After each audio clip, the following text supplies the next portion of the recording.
Sosok Jero Pasek, pawang hujan nyentrik asal Bali yang meninggal karena penyakit stroke. Made Sucipta alias Jero Pasek, seorang pawang hujan nyentrik asal Bali meninggal dunia Senin 14 Agustus 2023. Jero Pasek meninggal disebabkan penyakit stroke yang dideritanya. Jero Pasek adalah warga desa Kamasan, wilayah yang masuk desa adat Gelgel. Tetangga juga membenarkan informasi terkait meninggalnya Jero Pasek. Namun kemungkinan jenazah Jero Pasek ada di Denpasar karena keluarganya tinggal di Denpasar. Ia mengatakan saat masih sehat, biasanya Jero Pasek ada di rumahnya di Kamasan. Mobilnya akan parkir di depan rumah. Namun belakangan, Gusti Giri jarang melihat Jero Pasek. Jero Pasek ramai dibincangkan setelah aksinya menjadi pawang hujan dalam beberapa acara penting di Bali. Sebelum jadi pawang hujan, ia adalah pekerja swasta di Bandara I Gusti Ngurah Rai.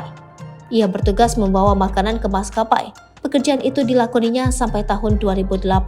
Namun Jero Pasek mengaku mendapat pawisik untuk berhenti bekerja. Sampai akhirnya ia diminta pensiun dini dari maskapai tempatnya bekerja itu.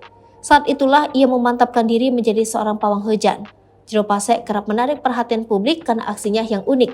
Di keramaian ia menggambar telapak tangannya, menyulut rokok, kemudian seolah-olah rokok itu adalah pensil atau kuas gambar. Gambar yang ia imajinasikan di telapak tangannya lalu diarahkan ke langit.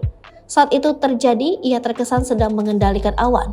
Saat bereaksi, ia juga kerap mengenakan kaos ikonik bertuliskan Rainstopper since 2001 dengan dua lambang ongkara.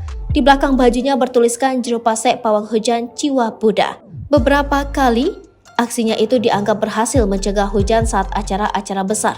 Beberapa acara besar yang pernah ditangani Jero Pasek antara lain Pelebon Ida Pedanda Nabe Gede Dwija Ngenjung pada 2021 lalu, Pelebon Permaisuri dari tokoh Puri Agung Kelungkung pada tahun 2014. Kemudian banyak kegiatan-kegiatan kedinasan Polri dan TNI.